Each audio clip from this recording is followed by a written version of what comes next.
Bismillahirrahmanirrahim. Al-babu salisu, yang andapun bab yang ketiga, fi fadilati bismillahirrahmanirrahim, yakni fi bayan bismillahirrahmanirrahim, di dalam menerangkan dan menjelaskan tentang keutamaan atau fadilah membaca bismillahirrahmanirrahim.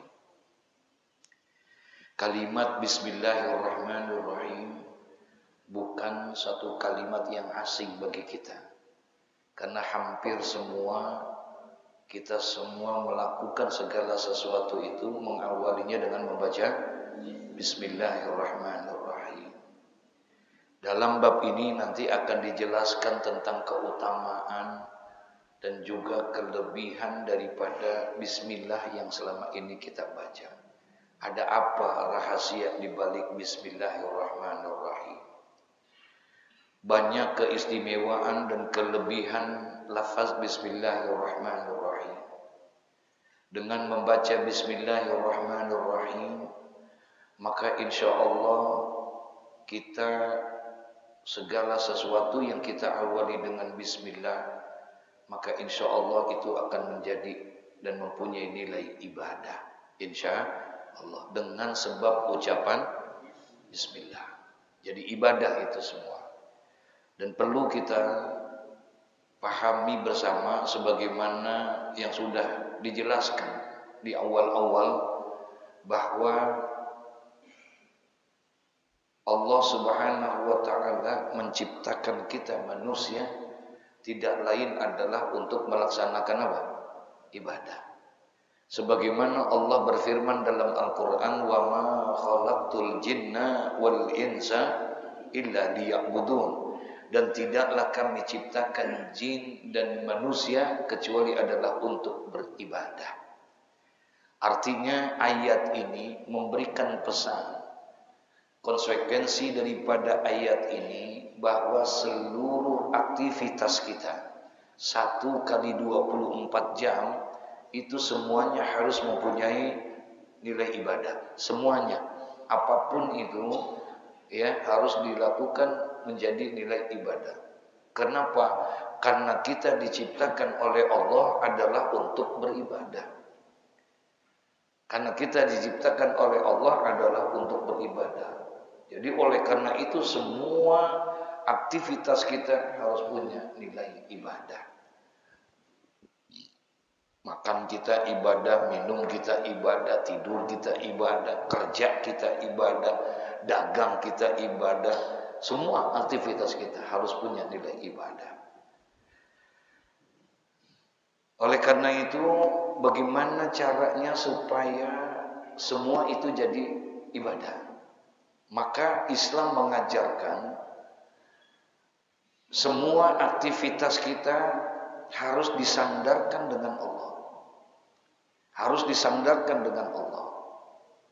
Kalau semua pekerjaan kita sudah kita sandarkan kepada Allah, maka pekerjaan itu menjadi ibadah. Oleh karena itu diajarkan setiap pekerjaan dan perbuatan yang kita lakukan dalam Islam pasti diawali dengan doa. Semuanya pasti ada doanya. Ada doanya enggak? Semuanya pasti ada doanya. Enggak ada yang tidak ada doa. Karena ingin jadi ibadah. Makan ada doanya, minum ada doanya, selesai makan pun ada doanya. Mau mandi pun, masuk kamar mandi ada doanya, keluar kamar mandi ada doanya, pakai baju ada doanya, bercermin ada doanya gitu. Kemudian keluar rumah pun ada doanya, naik motor ada doanya enggak? Naik mobil ada doanya. Ya, dalam perjalanan kita masuk ke kantor, masuk ke pasar dan lain sebagainya semuanya. Bahkan mau tidur pun ada doanya. Nah, setiap pekerjaan yang kita awali dengan doa, maka insya Allah itu semua akan jadi ibadah. Insya Allah. Cuman yang jadi permasalahannya, doanya hafal tidak? Nah, ini yang jadi masalahnya buat kita. Doa-doanya hafal apa enggak? Gitu. Dari semua doa itu yang hafal cuma satu. Allahumma barik lana fima razaqtana wa qina. Itu doang. Doa apa tuh? Bapak tahu gegares enggak, Pak? Itu doang yang kita hafal. Allahumma barik lana fima razaqtana wa qina adzabannar. Udah itu aja dah. Masya Allah. Lah, sekarang bagaimana? Para ulama membimbing kita. Ini kelebihan bismillah di antara sekian banyak nanti. Kalau kita nggak hafal daripada doa-doa tersebut, sementara kita harus menjadikan ibadah semua perbuatan kita dengan menyandarkan Allah dengan doa kita nggak hafal, betul ya? Bagaimana caranya? Kata ulama, kalau kamu tidak menghafal daripada doa-doa itu, maka jadilah pekerjaan itu menjadi ibadah. Manakala kamu awali pekerjaan itu dengan menyebut nama Allah, yaitu dengan membaca Bismillahirrahmanirrahim. Jadi dengan membaca Bismillahirrahmanirrahim, jadilah itu semuanya ibadah. Insya Allah. Bahkan bukan hanya sekedar jadi ibadah. Pekerjaan yang kita kerjakan dengan membaca Bismillahirrahmanirrahim bukan hanya sekedar menjadi ibadah, pekerjaan itu akan mendapatkan berkah dan rahmat Allah Subhanahu wa taala. Bukan hanya sekedar ibadah, tapi dia akan menjadi pekerjaan yang mendatangkan keberkahan buat kita. Hilang, Allah akan angkat itu rahmat pekerjaan itu, keberkahan di dalam pekerjaan itu kalau tidak diawali dengan membaca bismillah. Rasulullah Shallallahu Alaihi Wasallam dalam satu hadis beliau mengatakan, kullu amrin zibalin la yubda'u bi bismillahirrahmanirrahim fahuwa aqta. Kata Nabi Shallallahu Alaihi Wasallam, kullu amrin zibalin, setiap perkara yang baik, setiap perbuatan-perbuatan yang baik, la yubda'u fihi bi bismillahirrahmanirrahim, di mana perbuatan yang baik itu tidak diawali dengan bismillah. Paham maksudnya? Semua pekerjaan yang baik, semua pekerjaan yang baik, la yubda'u fihi bi bismillahirrahmanirrahim, yang tidak diawali dengan bismillahirrahmanirrahim, fahuwa aqta, maka putuslah rahmat Allah di situ. Hilang tuh keberkahannya, enggak ada. Karena tidak baca apa? Bismillahirrahmanirrahim. Jadi hilang keberkahannya, hilang rahmatnya, dan tidak mempunyai nilai ibadah. Minum dengan tidak baca bismillah dan dengan membaca bismillah secara fungsi mungkin sama. Sebab yang namanya minum itu adalah tujuannya untuk menghilangkan apa? Menghilangkan haus. Ya, untuk menghilangkan haus. Artinya, kalau ada orang minum, mau baca bismillah kek, enggak baca bismillah kek, hausnya hilang enggak? Hilang enggak? Hilang, hausnya hilang, tapi nilai keberkahannya enggak ada. Ya, nilai keberkahan. Makanya oleh karena itu awalilah dengan membaca Bismillahirrahmanirrahim. Ya, ini Bismillahirrahmanirrahim dikatakan dalam satu riwayat bahwa sesungguhnya rahasia Al-Quran itu ada di dalam suratul Fatihah. Kandungan Al-Quran, rahasia Al-Quran ada di dalam suratul Fatihah. Dalam suratul Fatihah, rahasia Fatihah ada di dalam kalimat Bismillahirrahmanirrahim. Rahasia Bismillahirrahmanirrahim terdapat di dalam huruf ba. Huruf ba rahasianya terkandung di dalam awal titik ketika menulis huruf Bismillahirrahmanirrahim. Rahasia Al-Quran ada di dalam suratul Fatihah. Itu kalau dikaji tentang suratul Fatihah, 30 juz semuanya ada di dalam suratul Fatihah. Makanya suratul Fatihah disebut dengan Ummul Kitab, induknya Al-Quran. Ya. Sementara Al-Quran itu menjadi induk daripada seluruh kitab-kitab yang diturunkan oleh Allah kepada para nabi dan para rasul. Ada berapa kitab yang diturunkan Allah? Ada berapa? Yang kita tahu 4. Zabur, Taurat, Injil, Quran. Itu aja yang kita tahu. Betul ya?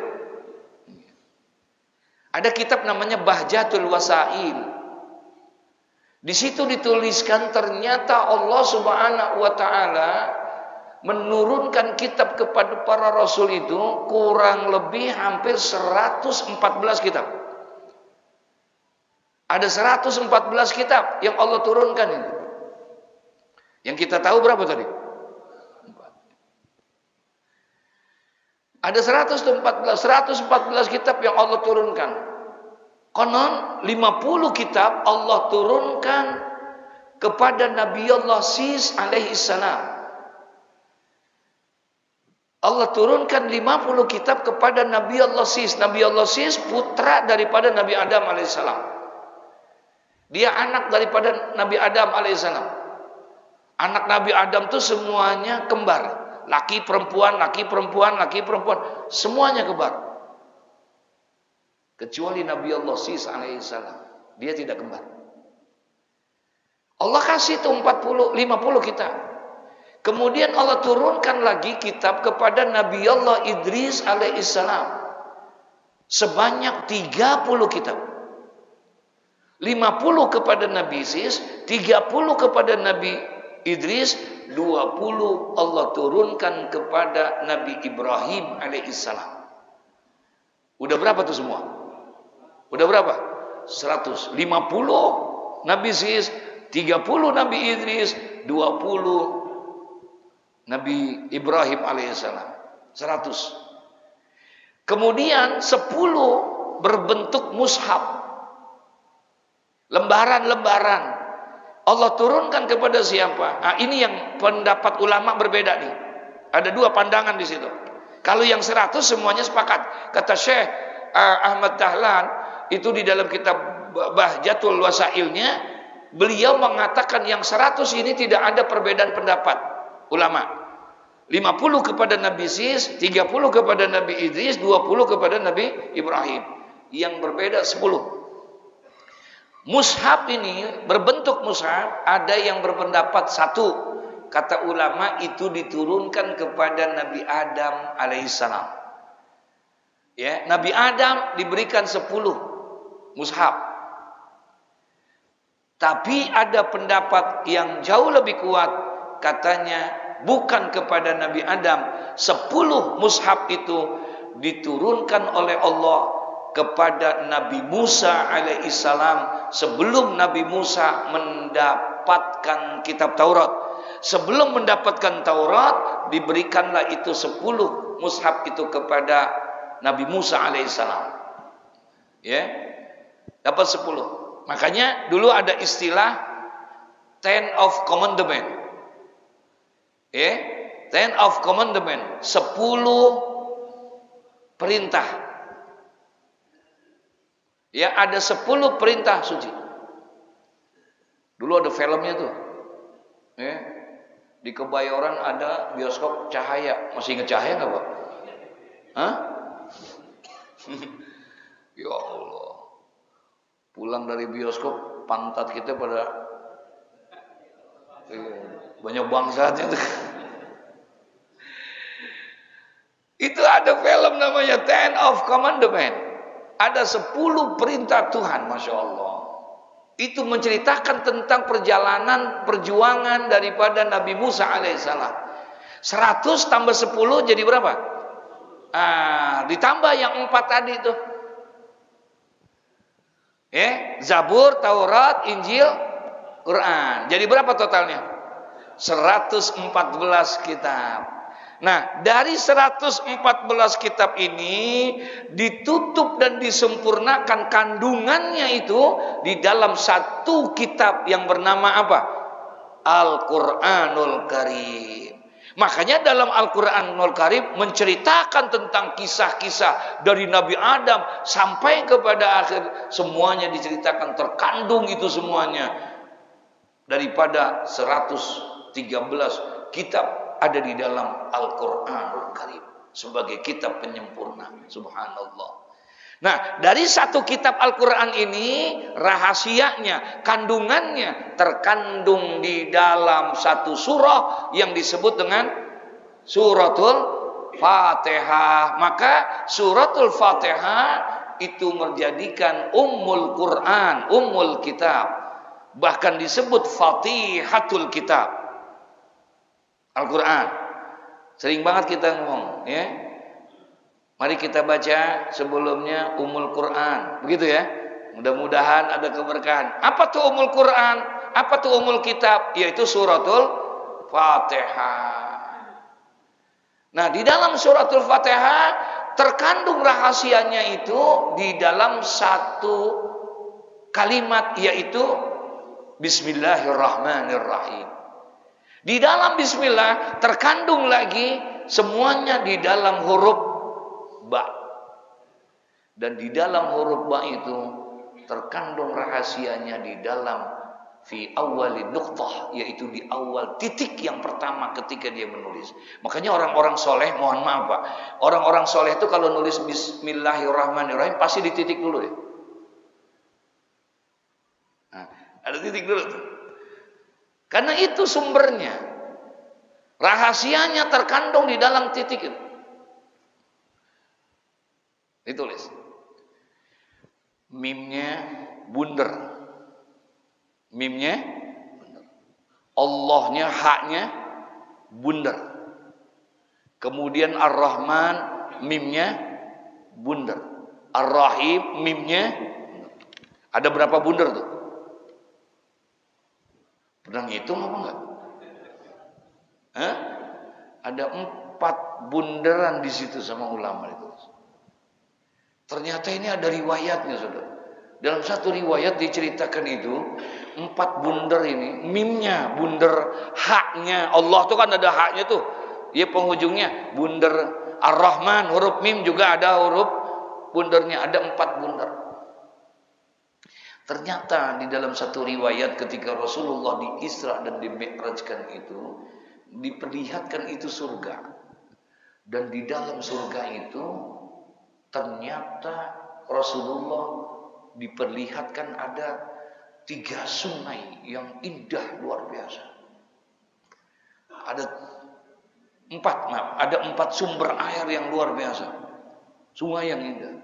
4. Jibril kasih lihat. Ada sungai yang berisikan susu, ada yang berisikan madu, ada yang berisikan khamar, anggur, ada yang berisikan air tawar. Dilihat mana Nabi itu. Kata Rasulullah, indah benar ini. 4 sungai yang berbeda. Diperlihatkan oleh Jibril. Jibril ngajarin tuh. Kemudian kata Jibril alaihissalam, ya Rasulullah, engkau pengen tahu nggak tuh air sumbernya berasal dari mana?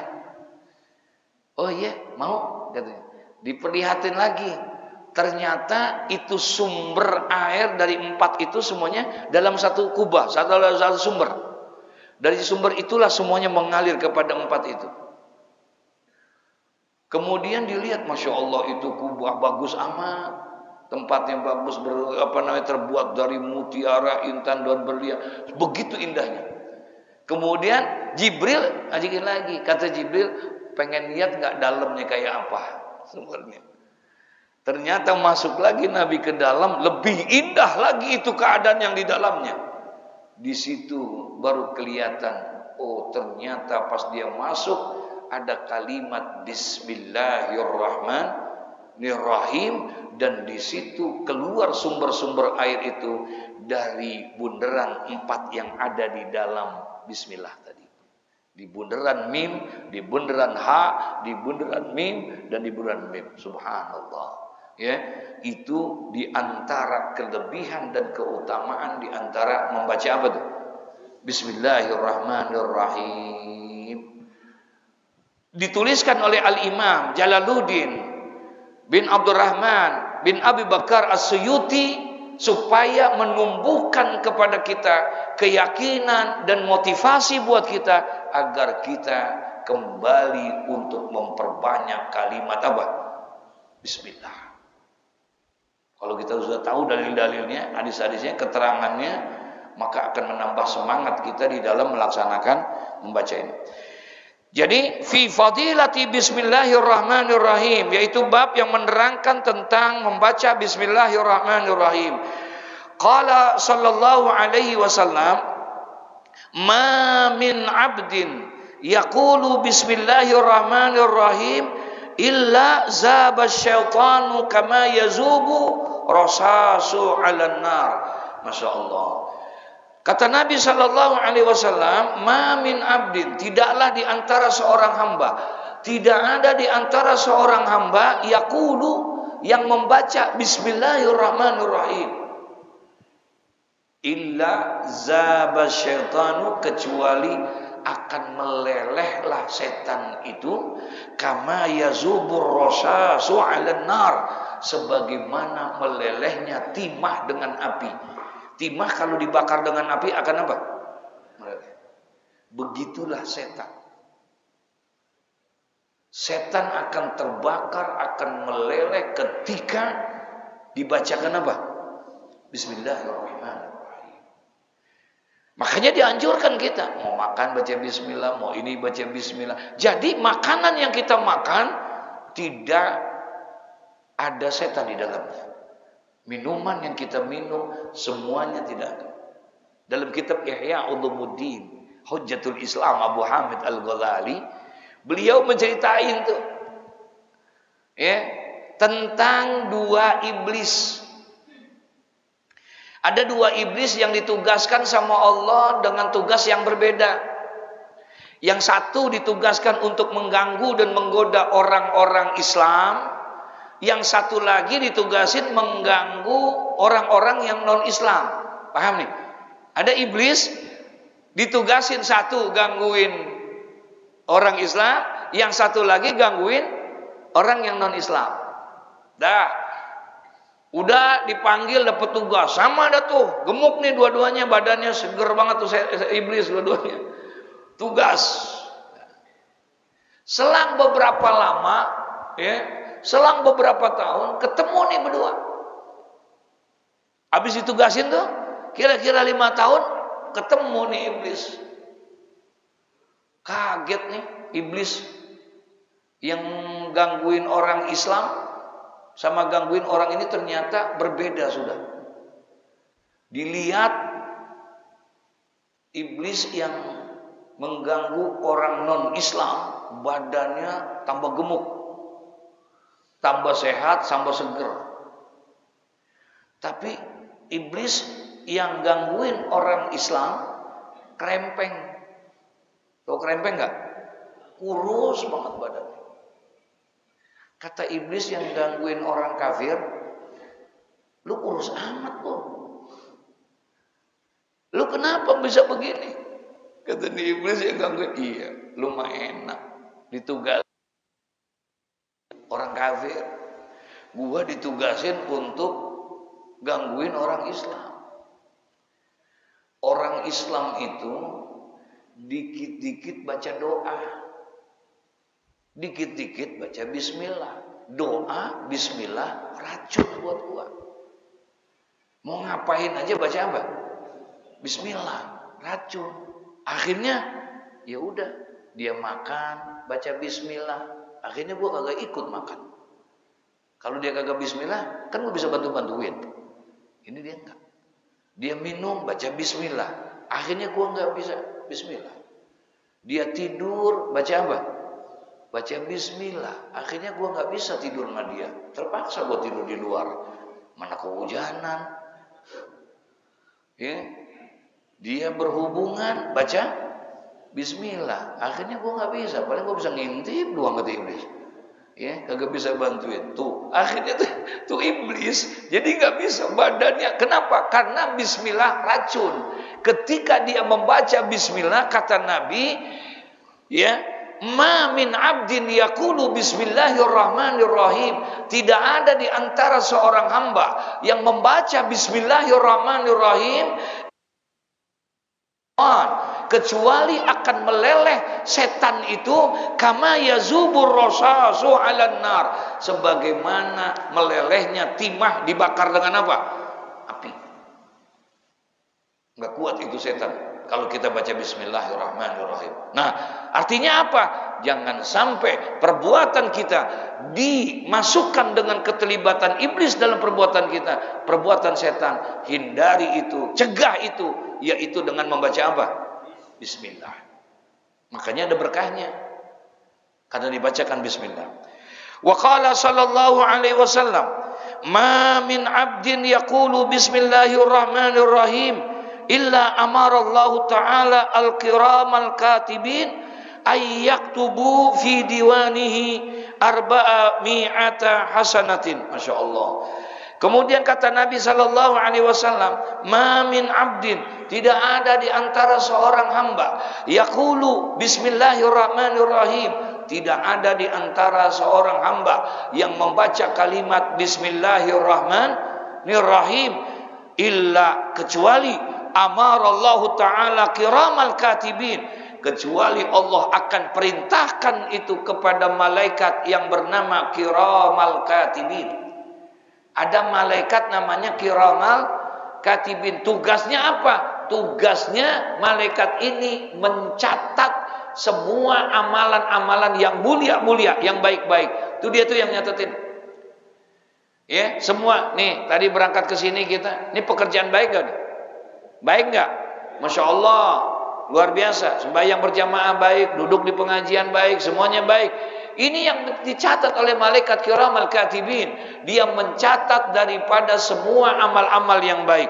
Allah perintahkan, kata Nabi, tidak ada di antara seorang hamba yang membaca dia dengan membaca bismillahirrahmanirrahim, kecuali Allah akan perintahkan satu malaikat, yaitu kiramal katibin, ayyaktubu fi diwanihi, agar mereka itu, para malaikat tersebut, mencatat di dalam buku catatan hambanya itu yang membaca bismillah itu, bi arba'ati mi'ati hasanatin, di dalam buku kebaikannya ditulis sebanyak 400 daripada kebaikan Allah Subhanahu wa taala.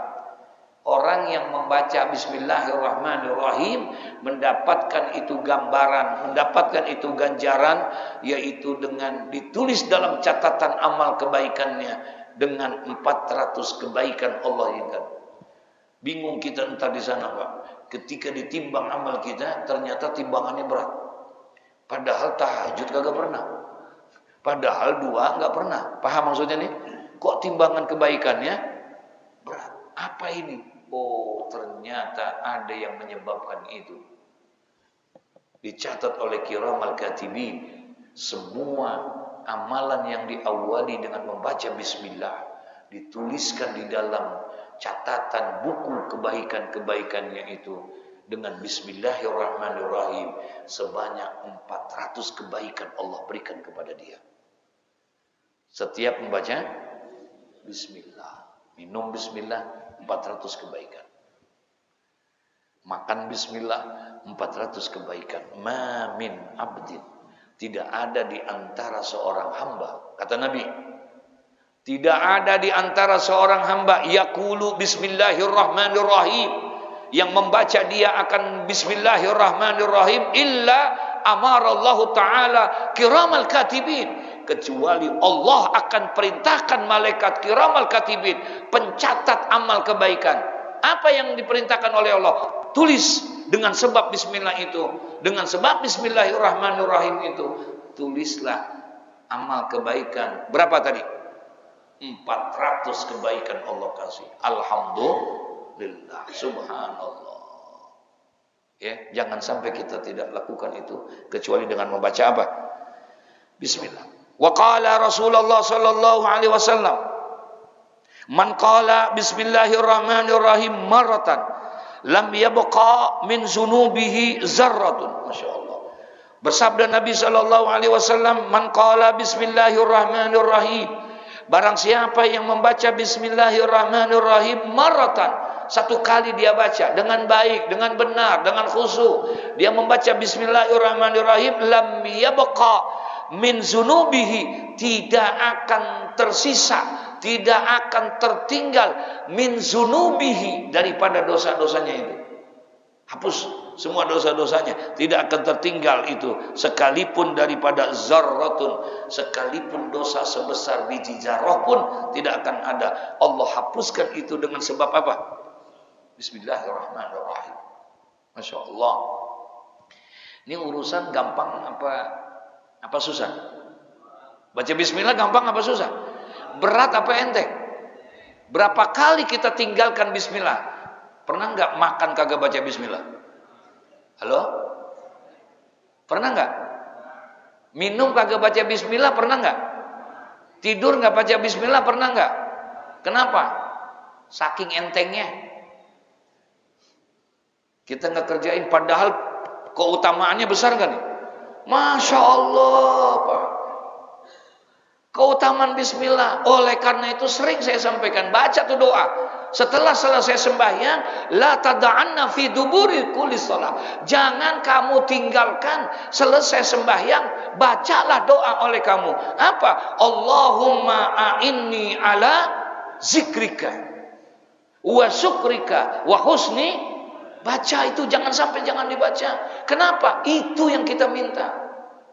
Allahumma a'inni ala zikrika. Ya Allah, bantulah aku, tolonglah aku agar aku bisa berzikir kepadamu ya Allah. Bismillahirrahmanirrahim, gampang. Ngucapinnya gampang, bacanya mudah. Jangankan kita, anak kita bisa nggak?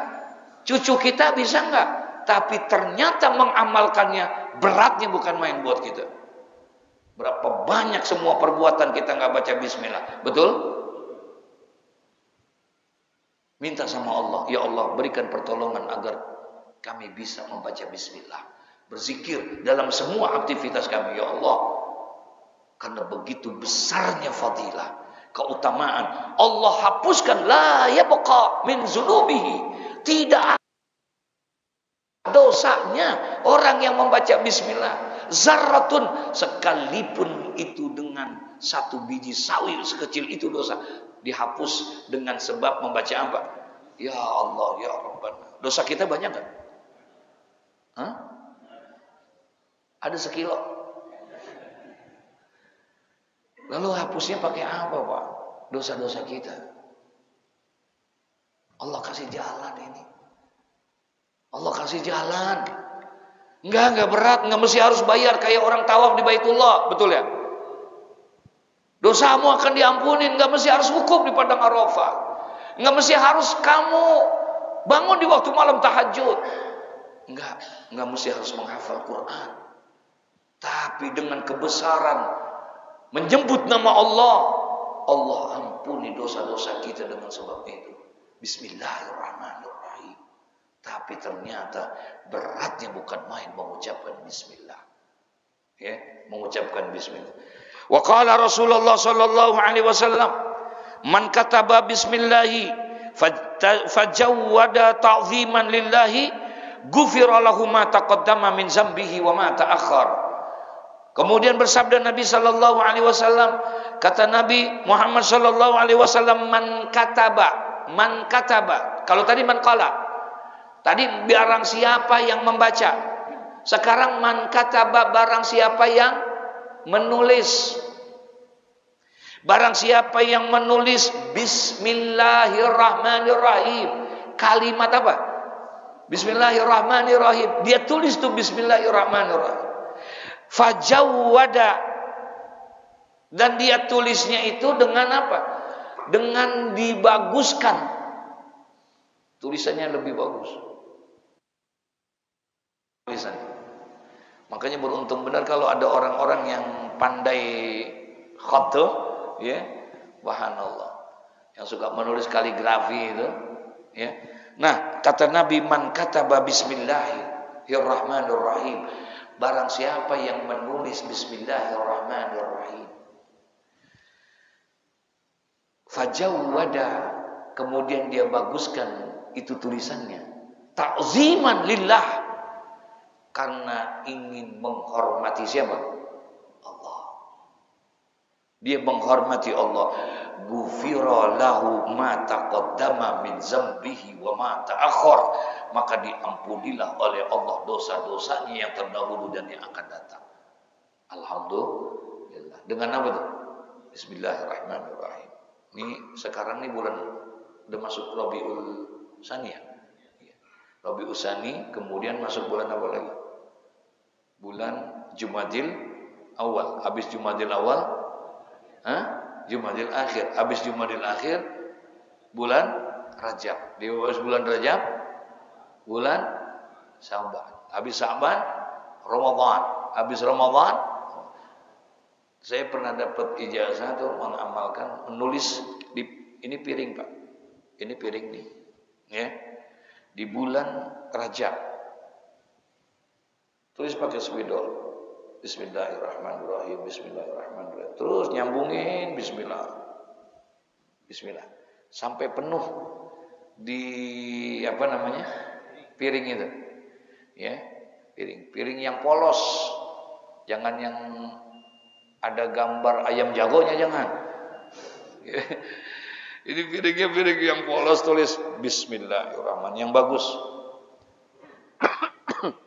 Maka Allah akan taruh di rumah. Insya Allah rumah itu akan terjaga, terhindar dari gangguan-gangguan, baik daripada gangguan yang zahir maupun gangguan yang tidak kelihatan. Terhindar dari kebakaran, terhindar dari segala macam, terhindar dengan bismillahirrahmanirrahim sebanyak-banyaknya dalam satu piring besar putih, ya, masya Allah. Nah, ini Nabi bilang, kata Nabi, man kataba, barang siapa yang menulis bismillahirrahmanirrahim, fajawwada, lalu dia baguskan itu ke tulisannya, dia perindah tulisannya, maka kenapa dia tuliskan itu dibaguskan? Ta'ziman lillah, karena dia ingin menghormati Allah. Maka ghufira lahu ma taqaddama min dzambih wa ma ta'akhkhar, maka Allah akan ampuni itu dosa-dosanya insya Allah, ya. Wa qala sallallahu alaihi wasallam ila akhiri wallahu a'lam bissawab. Sampai situ dulu dah, ya. Mudah-mudahan ada manfaatnya buat kita. Amin ya rabbal alamin. Jadi intinya, ayo sederhana ini kalimat, mintalah sama Allah agar kita bisa terus melazimkan diri kita. Lisan ini bisa menjadi lisanun zakirun, lisan yang selalu berzikir kepada Allah Subhanahu wa taala. Al-Fatihah.